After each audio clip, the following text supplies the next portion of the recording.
Hi, Tyler. How are you?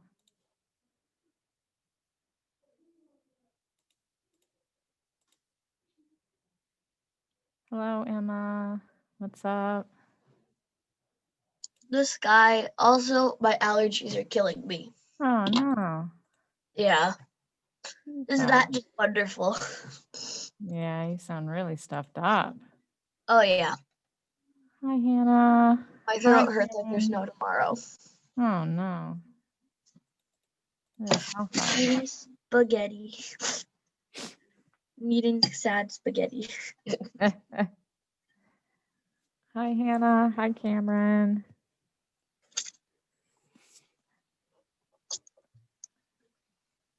I just created our schedule for the rest of the semester, I think. Oh, that's nice. I just got to find out what the half days at the very end before Christmas are going to look like because I want to make sure I give us enough time because the very last like week of class, we're just going to watch a musical and hang out. Let's watch Hamilton. We're going to watch The King and I think. Isn't that the one where the girl has to read him stories and stuff Yes. so that he doesn't kill her? No, not that. So that she's a teacher. I thought it was the one where he had to, where each day he would kill a different woman for some reason. But she was able to get him to fall asleep because she was able to read him a story. I don't know what you're thinking about. That sounds terrifying. I know, right? But that's what I thought The King and I was. No, it's different from that. It's got problems, but not those kinds of problems. I mean, he ends up falling in love with her because of her storytelling. And it's weird. Yeah, that just sounds like good old fashioned Stockholm syndrome to me. No, the king falls in love with her, I think. Not her. But it does sound like Stockholm syndrome. I think it's either a Chinese story or it was an Indian story. I can't remember. Is it a play? I don't know.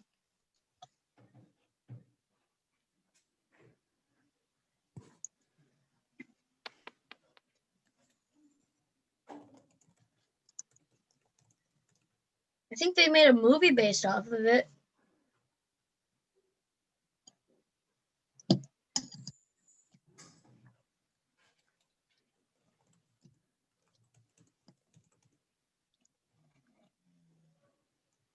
I'm trying to search for this and I'm probably going to get some kind of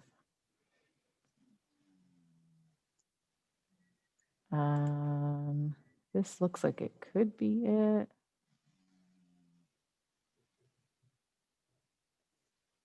I can't remember what it was called. No, that doesn't look right. I found one. Yeah. I'm sorry. As soon as she comes back, you can. Yes. One Night with the King came up, but I don't think that's it. I think that might be it. Because that does kind of sound like it, but I don't know.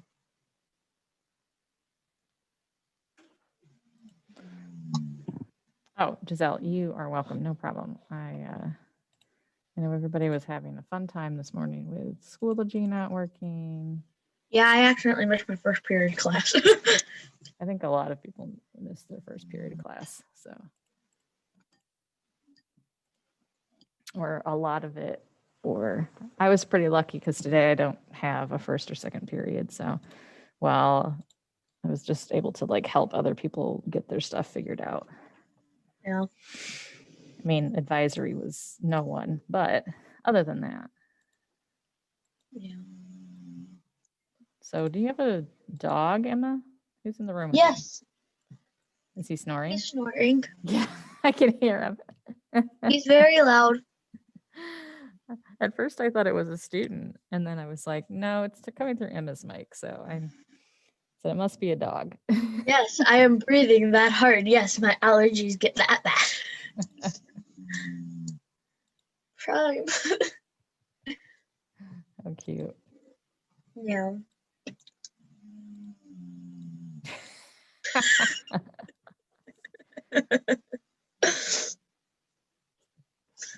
What kind of dog is it? I don't know, to be honest. He's a mutt. Just a big old mutt. Yeah. I had a Boston Terrier when I was growing up, and they have those like smushed in faces. Oh. So he always snored too. Yeah. I don't really want to get a purebred dog because there's so many health issues that go along with having a purebred. Yeah. Because like we've been breeding them to the point where like oh yeah, it for could sure. all be related. The only reason why we had a purebred was because my mom, well, this was years ago, obviously, but my mom really, really, really wanted one. And there was a farm nearby who had the puppies, and they were $50. That's nice. Yeah, so we went over there and picked out my little. My first my dog that I little ever dog. owned, like by myself, Mhm. was free. Oh yeah. Yeah.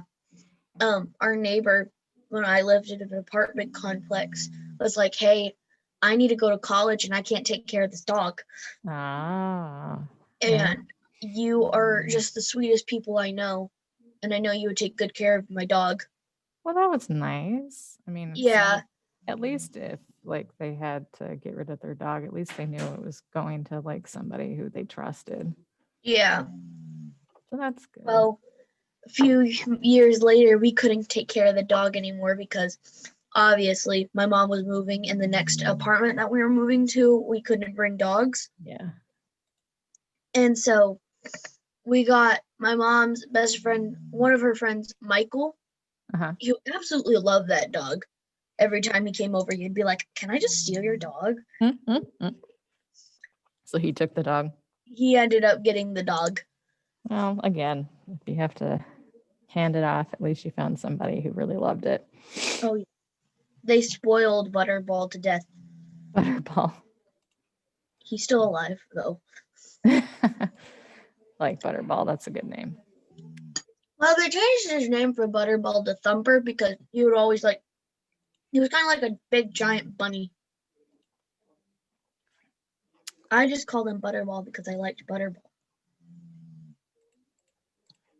Right. So those of you who are here already, go ahead and get into that Nearpod. I had to double check to make sure that we were on the right lesson. We are going over early realism today, so we're a little bit behind. Hopefully everybody watched their play over the weekend, right? Because if you didn't, I need you to do so before Wednesday, because Wednesday we really need to spend that time as a draft day so that I can help you on your papers as much as possible. Okay. So here again is the Nearpod link. Okay. We're going to wait a few more minutes. Who has questions about the paper, or is there anyone who still doesn't know what play that they're going to watch? Mask. Put your mask up, please.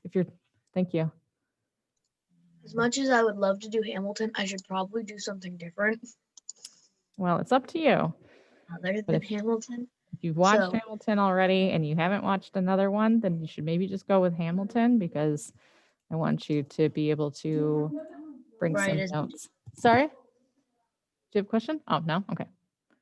Yeah, because I want you to be able to come to class on Wednesday with some idea of the kinds of things you're going to write about, okay? So does anybody still need help with finding a play? I know, Mildred, but that's still one of the biggest, sort of most active sets because I mean, they have like 158 of them, right? Is there anything that you're looking for that I can help you find, Mildred? Or did you already watch yours over the weekend?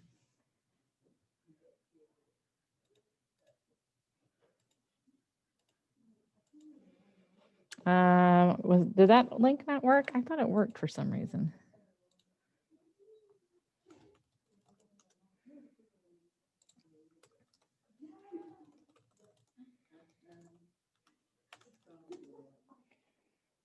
Mm.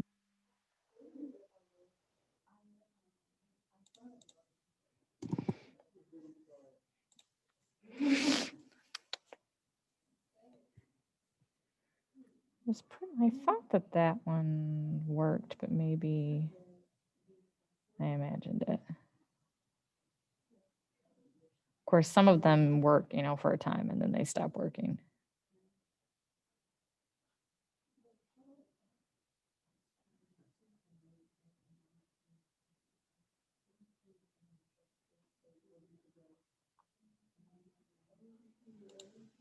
Act 1, 21.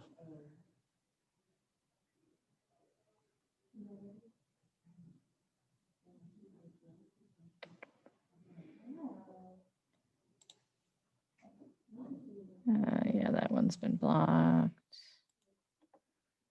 Alyssa.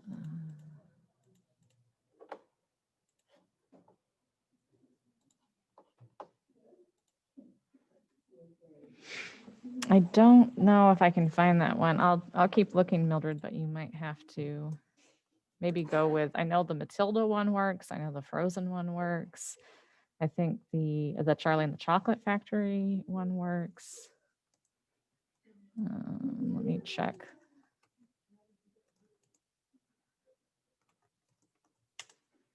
If I can find it.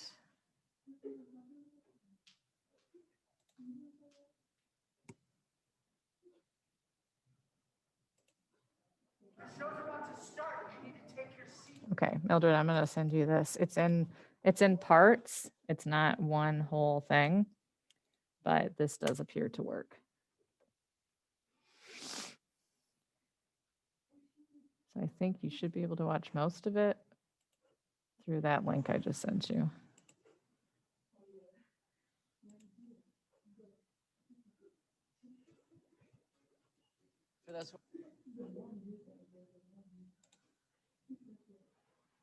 It also might be on Amazon Prime, according to this. Yeah, it is on Amazon Prime.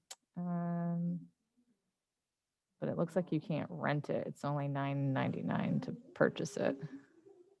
So, okay. So we're going to wait one more minute. If you have not already gotten into the Nearpod, please go ahead and do so. Today we're going to talk about early realism. Wednesday, we're going to do a draft day, so that I will be helping you work on your papers before you have to submit them. I would like them to be turned in before we leave for Thanksgiving break because I'm going to have like 120 something papers to grade, right? And I have to have them submitted by like December 6th or something. So, it's a lot. So please bring some notes with you to Wednesday on your what you're writing about, okay? Because if you don't have any notes with you on Wednesday, if you haven't watched your musical, there's not much I can do to help you actually like get a head start on your paper, right? So just keep that in mind. You have to meet me halfway here so that I can give you like a good start and everybody can start their papers off like on the right foot. I'm gonna wait just one more minute.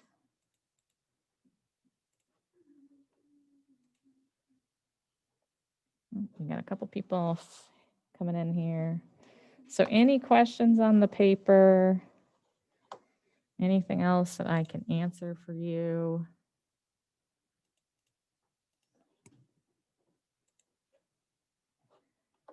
No, everybody feels pretty good about it? Everybody feels like they have a good idea of what they're going to do, what they're going to write about.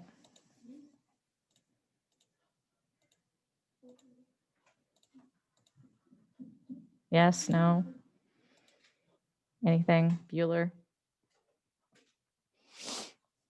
Talk to me in the chat, guys. Okay, no, what's going on, Madeline?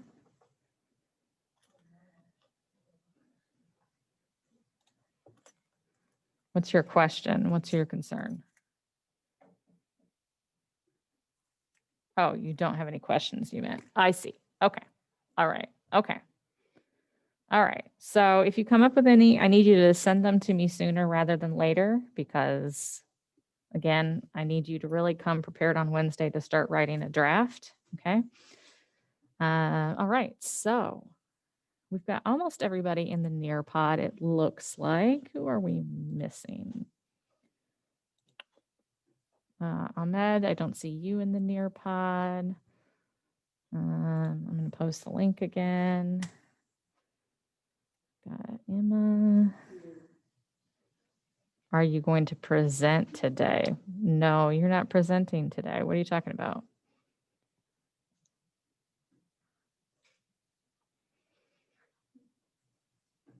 Today we're going to talk about introduction to realism.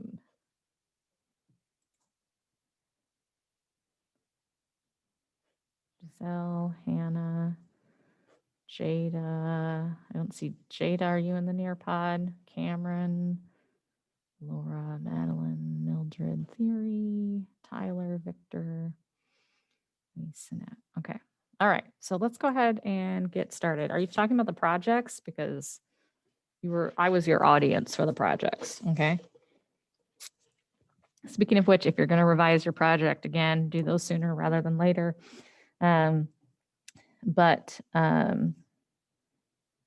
If you, I would say focus on the paper for now and revise your project after Thanksgiving break. Okay. So if you need to revise your project, do that after Thanksgiving break and focus on the paper for now. Does that sound good for everybody? Yes, ma'am. All right. Okay. Last share of the Nearpod. We got to get going. So today we're going to talk about realism and how we got to realism. So in order to basically, we have to hop through some fairly quick time periods in order to get to realism. First thing we have to do is we have to talk about a genre of plays called sentimental comedy and domestic tragedy. This next thing that we have to talk about is romanticism, which you might remember a little bit from the lesson on Germany. Then we're going to talk about the three fathers of realism: Henrik Ibsen, Anton Chekhov, and August Strindberg. Just one second. Yeah? What's wrong? Give me just 2 seconds, y'all, and I'll be right back. So we are going to look at these things, and then we have an exit ticket. And hopefully, if you guys can get into Schoology, you can do the exit ticket at the end of class. If you can't get into Schoology, let me know, and I'll extend it if I have to, or we'll just like waive it for today because I know that some people are having more trouble with it than others. Okay, sentimental comedy. So the first thing, let's see, Mildred, can you read this slide for me, please?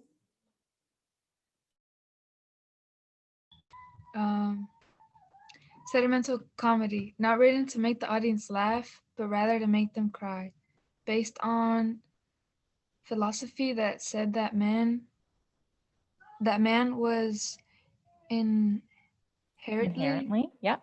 good, and theater could help prevent them from being led down the wrong path. Featuring middle-class couples and often centered around romance. Good. Characters are very clearly good or evil, no ambiguity. Yep. Okay. Plots usually contributed a mystery to be solved. Okay, yes. So, sentimental comedy. written to make the audience cry. What do you think about that? I am all for that. Doesn't I love seeing just a group of people just start crying because of the beauty of that. And also, sometimes you just need a cry. That's true. A cry of laughter. I cry at kids' movies. Okay. So it's not like it's so funny you cry, right? It's like it was called sentimental comedy because it didn't usually have, at least at the beginning, it didn't have like a negative ending, right? But it very quickly gets rebranded into domestic tragedy, which I'm going to post in chat. Okay. So it's based on this idea that people are good, right? And theater can teach people from to avoid things that are evil. So, what does that kind of sound like? Using theater to teach goodness. It kind of sounds like the church again, Uh-huh. Yeah, it does, right? Except there's a big difference here because instead of there except being, go ahead. except it being from, hey, Jesus, Mhm. and we need to be good for Jesus. It's we need to be good, just be good, Yes, more or less, right? that's a big part of it. The other thing though is that it's actually written by the upper class, but targeted to the middle class. So not only are they saying, oh, man is inherently good and you need to be careful, but it's written by the rich people and sort of aimed at the people who are their servants. Yeah. Okay. So that's going to come, you're going to see that with the little bit of the play that we're going to watch. This idea that like there's a component of it where they're, yes, Victor, yeah, where they're trying to like sort of reinforce this hierarchy that they've created, right? Where it's like, oh, like be grateful for what you have, right? So when we say, Thanks. I'll be grateful for what I have when you give me more bread. yeah, no, not here. So yeah, characters are very clearly good guys or bad guys. There's no like gray area. It's either you're a good guy or you're a bad guy. And then there was like a mysterious element to like keep people interested. Okay. So we have an example of a play here. We're going to hit all devices. So go ahead and watch this. It's just a couple minutes and then we'll talk about it.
So you should be about done.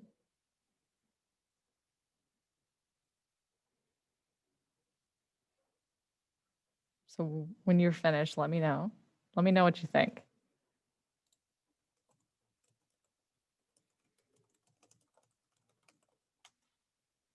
Interesting. What do you mean, Victor? What a friendly reminder, right? It is in a way a little bit of manipulation. You're right. That the rich were scared of the poor. Well, they certainly knew they were outnumbered, right? And they also certainly realized that to some extent their success, yeah, exactly, Zanette. Their success was dependent upon them, right? And if the poor were to get angry, I mean, at this point where we are in history, they've seen evidence of uprisings, like what happened in France, right? Where, you know, if you pushed them too far, they would get back at you. Okay. So here they make sure to depict the apprentice as a good person, right? Who gets led astray by evil, right? But he is at his core a good person, if that makes sense. Okay, good. So that's where we start, right? Sentimental comedy / domestic tragedy. They have a lot in common. This one is domestic tragedy because why? How do we know that it's a tragedy?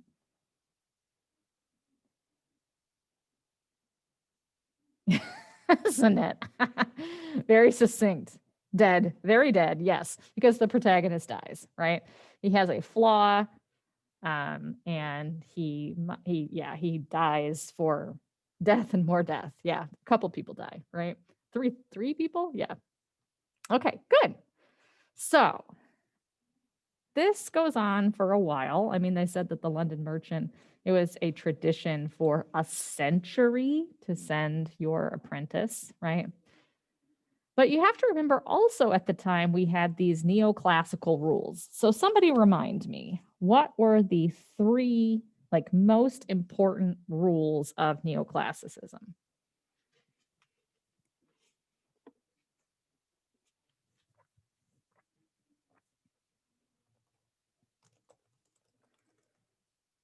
Ah ha ha, Giselle's got it. Time, place, and action. So what's the unity of time?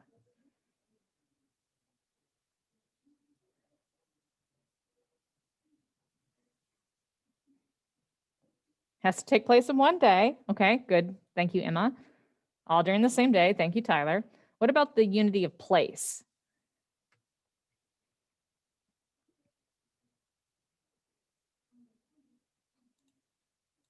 Same place in the same location, right? So just one set. And then unity of action means what?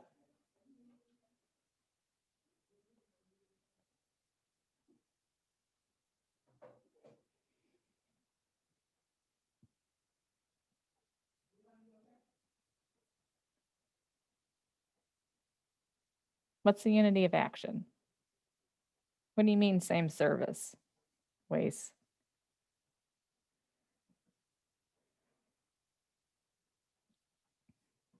There's Jason.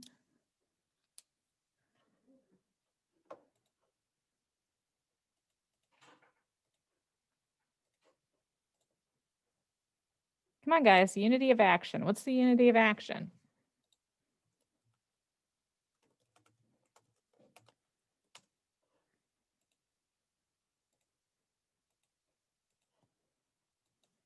Here's the Nearpod link for you.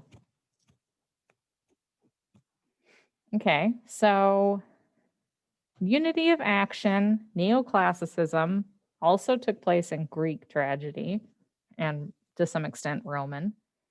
One protagonist, one plot, no subplots. Yes, thank you, Victor. A single set of incidents, okay? No subplots, none of that stuff that Shakespeare liked, right? One plot, we have one protagonist and we follow them from the beginning to the end of the play, okay? Okay, so this has been going on for a while and people get tired of it, right? As they do, right? Anytime you have a rule that's in place for a long period of time, people are going to get tired of it. So, let's see. Victor, can you read this slide for us, please? Main components of Romanticism. Individual who leads to their own life or follow their own path. Many different locations, most of which are exotic places the audiences could only dream of. Mhm. Passionate characters and romantic storylines. Use of proscenium stage to do multiple backgrounds, each play enabling the characters to go from country to country. Beautiful costumes and larger than life acting styles in large theaters. Okay, good. So we have here people, the protagonists are rule breakers, right? They're not satisfied with what their life is supposed to be like, okay? So they decide that they're going to follow their own path. So a lot of times these start out with like someone who's like, "Oh, my family is a family of blacksmiths, but I'm going to join the army." I'm going to join the Yeah, Prince of exactly. Guild. So sorry, I'm answering a question. Right. So they're like, "Oh, I'm gonna I'm gonna do something else with my life," right? So then these plays often go to these beautiful locations. Sometimes they were real, sometimes they weren't real, right? Like, you know, sort of like we talked about in Shakespeare, right? Sometimes his plays are set in real countries, and sometimes they're set sort of like in these, like they'll say, like for instance, I'm thinking for The Tempest, they're on like an island, but it doesn't really tell us what island, right? So super romantic storylines, lots of romance. They go all over the place, gorgeous costumes, and really these really larger than life acting styles. One of the things that I really want to make sure that you guys understand is that acting up until like like realism, which we haven't even gotten there yet. We're going to talk about the very end of today. Acting was not done in a realistic style for the most part, right? Most of the time, it was very much this idea of you like walk to the front of the stage and you look out at the audience and you speak your lines very loudly and clearly to the audience. Okay. So if you look at some of the pictures that I've shown you, like the one that comes to mind is the one for Moliere's theater. You actually see the actors just like standing at the very edge of the stage, facing out directly to the audience. Okay. So just be aware that like acting was not realistic. Okay. So this again brings up this like very grandiose style of acting because the theaters are very large and obviously they don't have microphones or any of that fun stuff.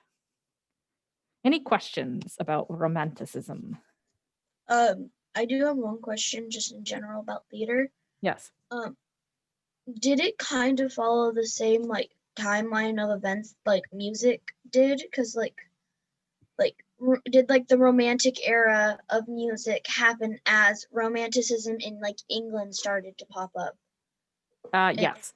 You'll find out that when you look at the time periods of these like ideas in music, in painting, in theater, in sculpture, a lot of the time like it's very close, like they start very close to one another, right?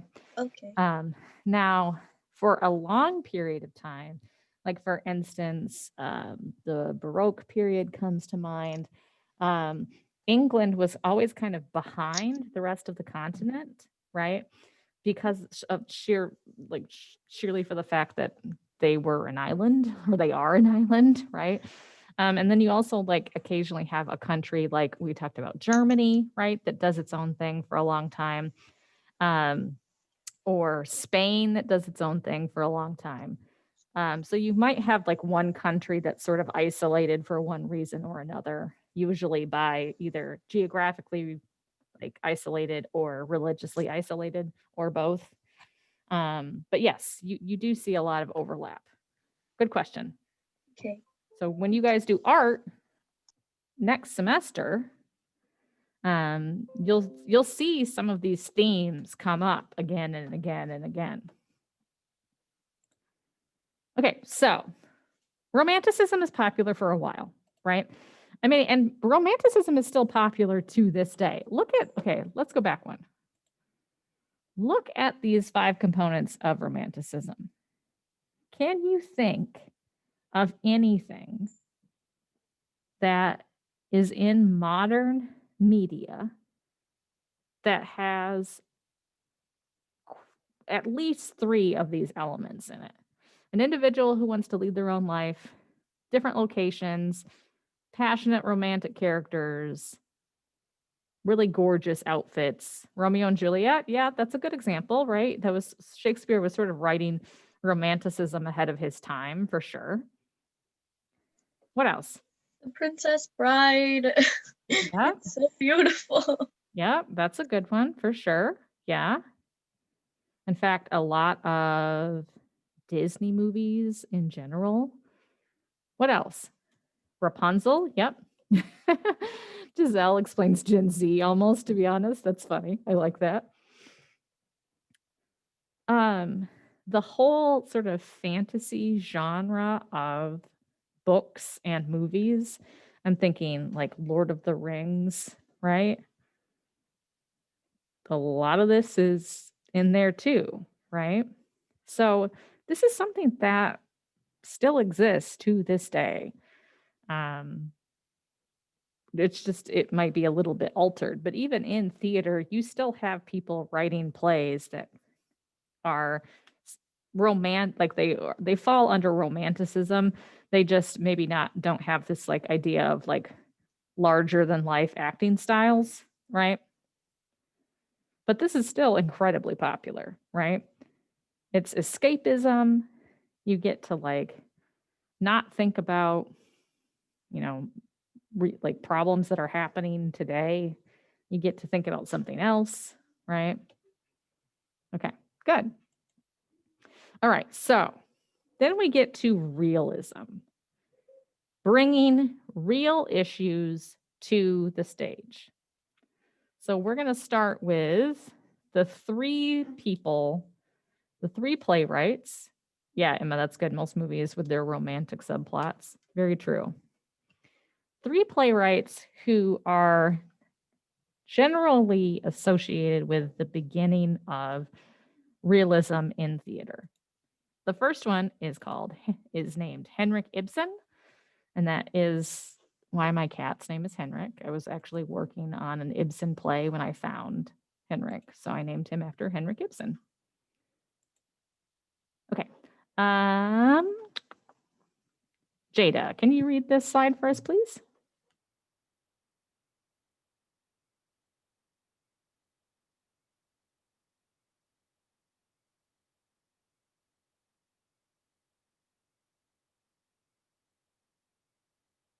Jada, are you in the Nearpod? Oh, she might not be. Jada, I need you to get into the Nearpod, please. Here's the link for those of you who aren't. Let's see. Let's go with Julian. Can you read it for me, please?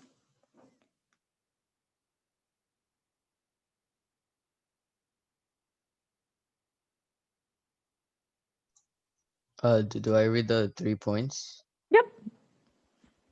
Ivan's life. So much of his life outside Norway, he said he could not write in his homeland.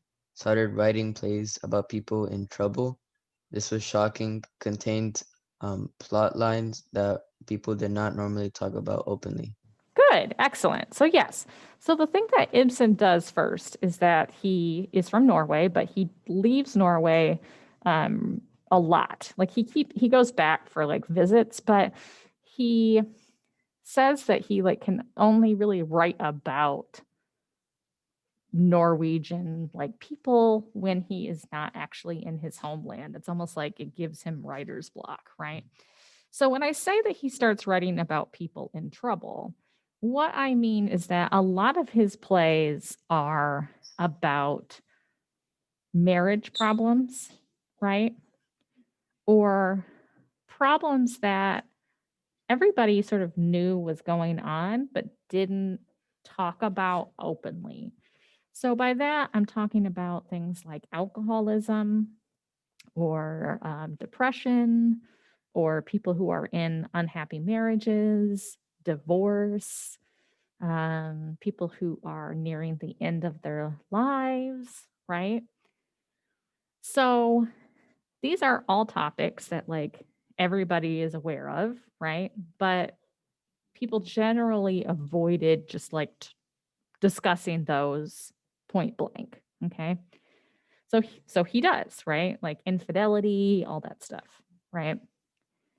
The other thing that he deals with a lot is this idea that, you know, not every problem can be solved with money. If you're in an unhappy marriage, money is not going to solve that.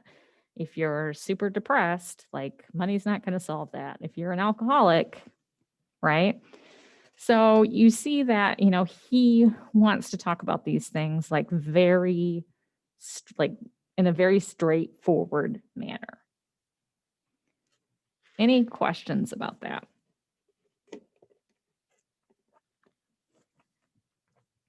I appreciate this guy already. Yeah, his plays, out of the three, his plays are my favorite, I would say. I like Ibsen's plays the most. I think Strindberg has some of the most interesting characters, and Anton Chekhov's short stories are the most interesting, in my opinion. But my favorite Ibsen play is called Hedda Gabler. He also has one called Brand that's basically about like a preacher who is so like he's so like stuck to the word of the Bible that he inadvertently sort of helps get everyone that he's supposed to protect killed because he just keeps saying that like they just need to have more faith basically. But yeah, Hedda is probably one of my favorites. Okay, any questions about Ibsen? So up front, very like we have to have conversations about these things that are normally avoided. Good. Okay, so next one, August Strindberg. You guys are gonna like him, I think, or at least you're gonna find him interesting. Victor, why don't you read this one for us?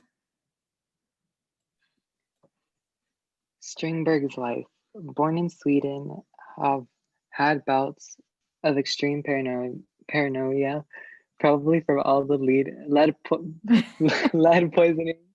Married into money, was married 3 different times. Wasn't a fan of women. First found success with naturalist plays.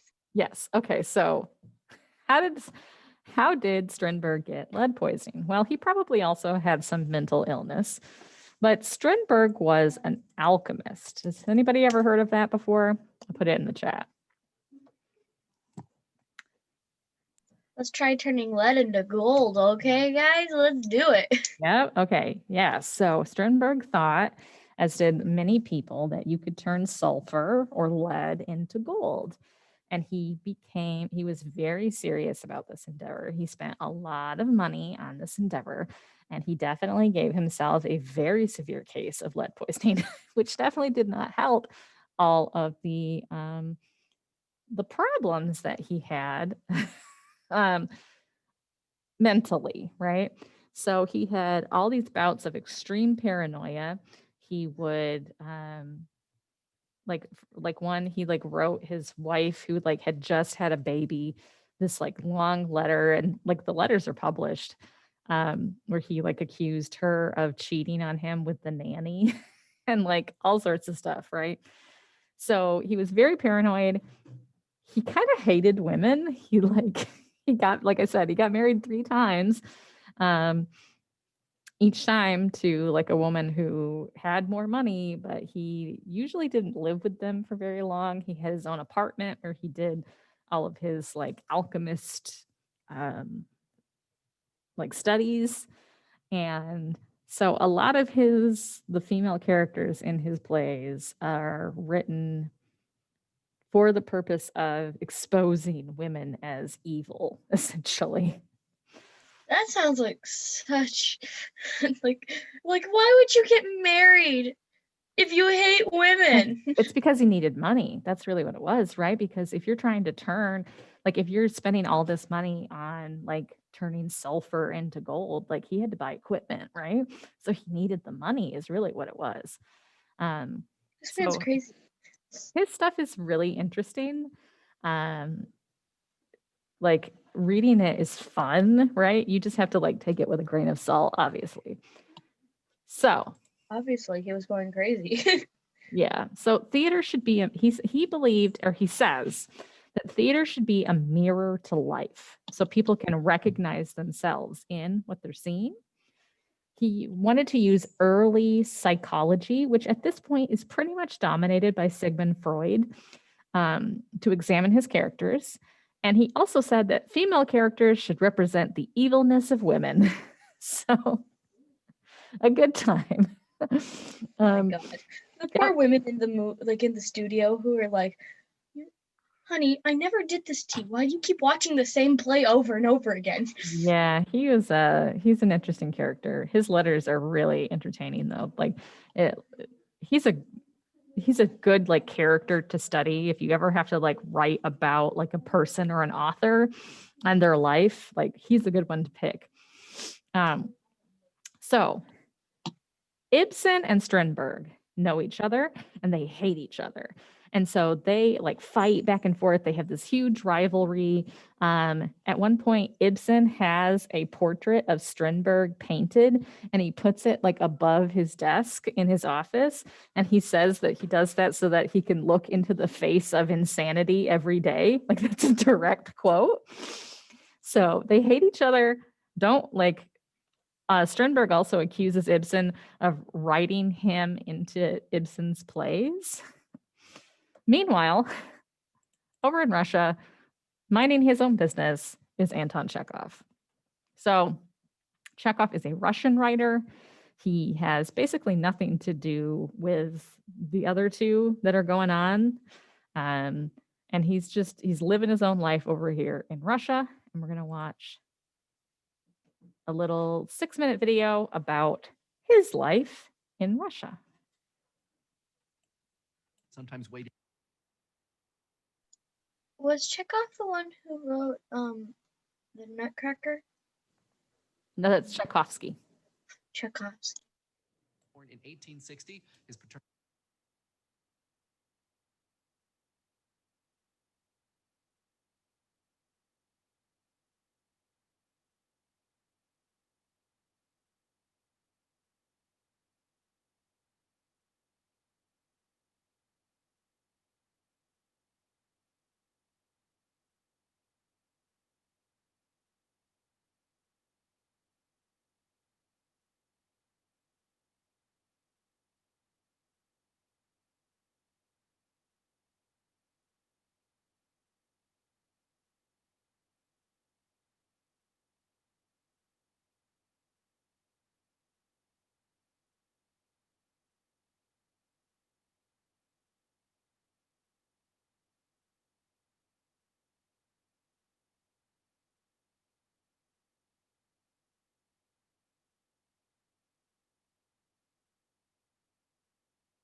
All right, let me know when y'all have finished.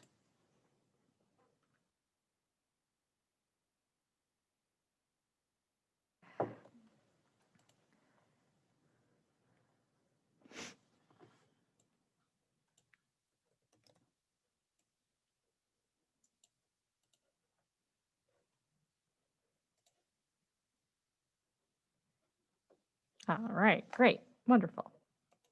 So yeah, so yeah, exactly. He mooed. Yeah, it's a very funny scene. You see the big difference, right, between how like Ibsen approaches things and how Chekhov approaches things, right?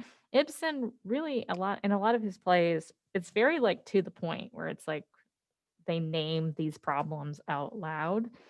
That doesn't really happen in, Chekhov's plays. His plays are more like, where everybody knows that like there's something going on, but nobody wants to directly address it. Okay.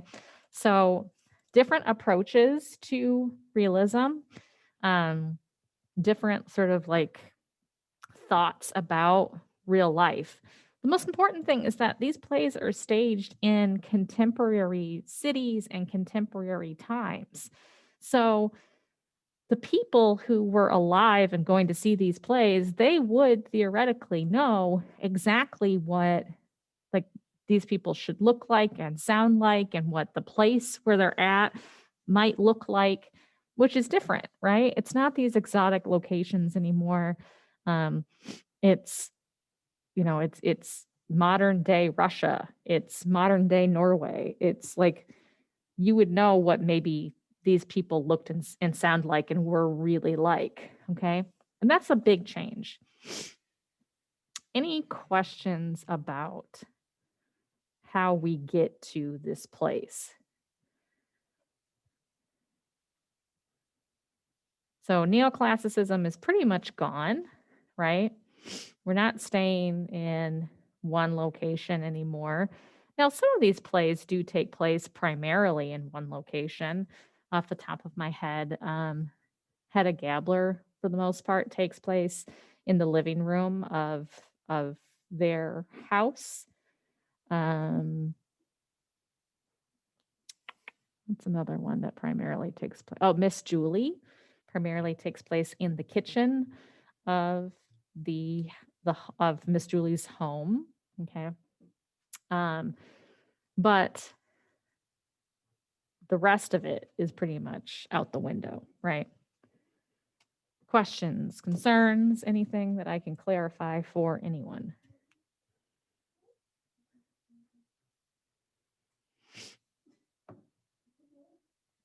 Okay, so I just want to confirm that everybody knows that by Wednesday, what are you supposed to do before you come to class on Wednesday? Watch, play, and have notes. Yes, okay. So what kind of notes should we have? We want to be prepared, looking at the assignment, right? What kind of stuff might you want to jot down for yourself?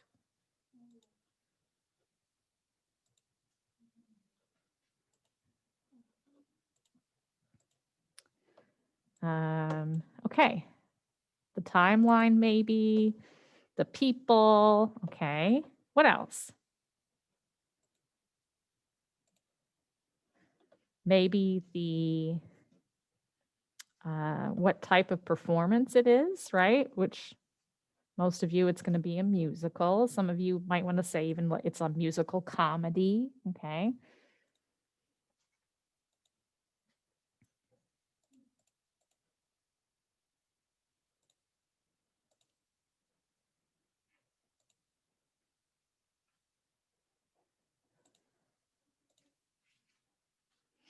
We also have, let's see, let's look at the assignment. So essential elements. So you can talk about what you thought about the acting, right? You could talk about what you thought about the, Victor, hang on to it so that we can use it for draft day then, okay? And then I'll talk about that. Yeah. So how does the lighting, the makeup, the set design contribute, right? What do you think went well? What did you like? What didn't you like? Okay. Now remember, how many words does it have to be? Somebody tell me. What's our requirement for the word count?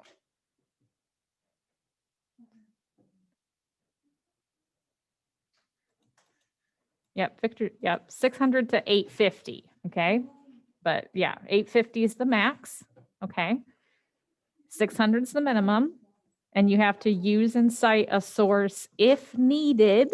I would prefer that you at minimum find the names of maybe a couple of the main actors, and I can help you cite like where that information comes from a credible source, okay? All right. Any other questions about that? So everybody is clear on that. And then Wednesday, I will help you work on your draft. Okay. All right. If you do not have any questions, you can go ahead and do today's exit ticket.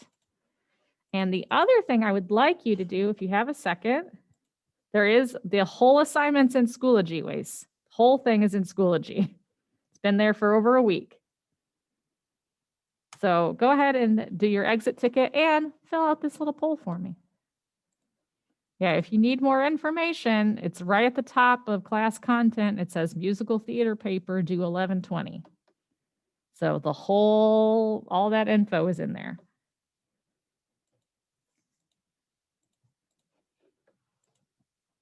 So you got your exit ticket, and then I've got a little poll here, a very scientific poll that you can fill out for me. I'm just curious. I'm asking all my students.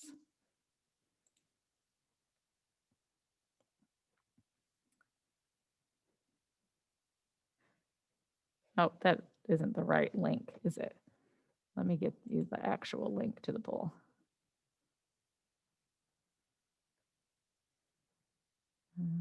Where is it? Share. Link. Copy. All right, here's the poll, and then do your exit ticket.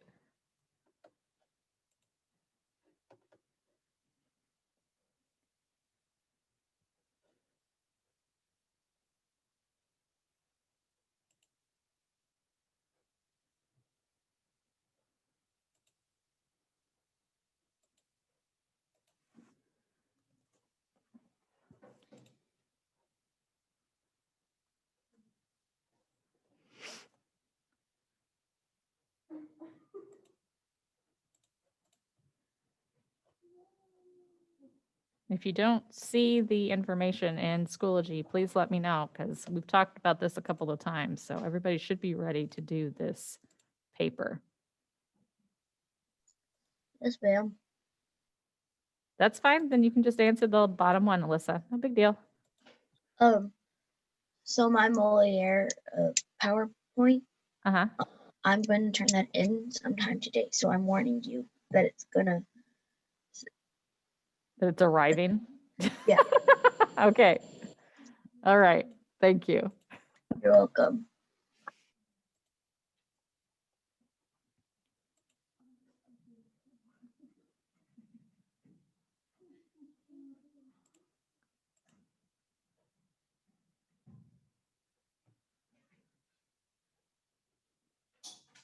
All right. Thank you very much.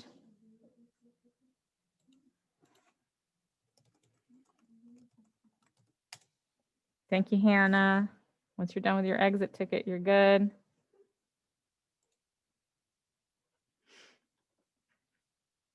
You can, yep, once you're finished with your exit ticket, you are good.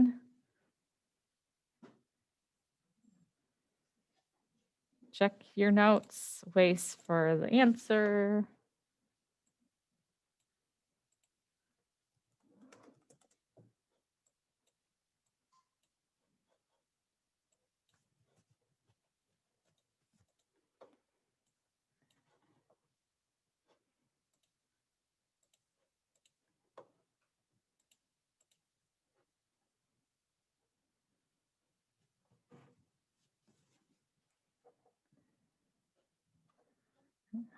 What house do you think you would be in? Oh, I'm a Slytherin. I'm a Every Hufflepuff. every test I take, I get Slytherin. I get two. I get two things. Every test I've taken, I get two different ones. Oh yeah, you're like one of the ones who flip flops. Yeah. I'm either a Ravenclaw or a Hufflepuff. Oh, I think that's a pretty common one that people flip flop on. Yeah. At the exit tickets, I am gonna drop the lowest exit ticket grade at the end of the quarter. Let me see. So I wouldn't worry too much about it for most of you. Unless you're consistently not doing them, you should probably be okay. Oh, I have a question about the exit tickets. Yes, Emma? Is it just what I said? I just I keep trying to do them, but I don't know, I keep missing them apparently. I see that, yeah. So I might come to you today if that's okay. Yes, that will be okay. Okay, thank you. All right, I'm gonna start heading to. All right. Yep, it is Yeah. 1 minute till, so make sure you're doing your exit ticket, and then looks like most people are. Have a good day. You too. Bye. Bye-bye. Michael, bye. Bye-bye.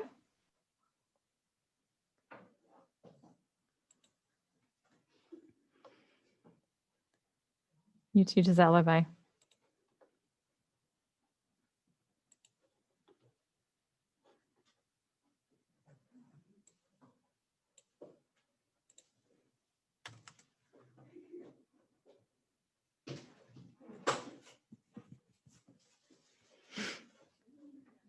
All right, I'm going to go ahead and close the class because it is noon. If you guys have any questions, shoot me an email.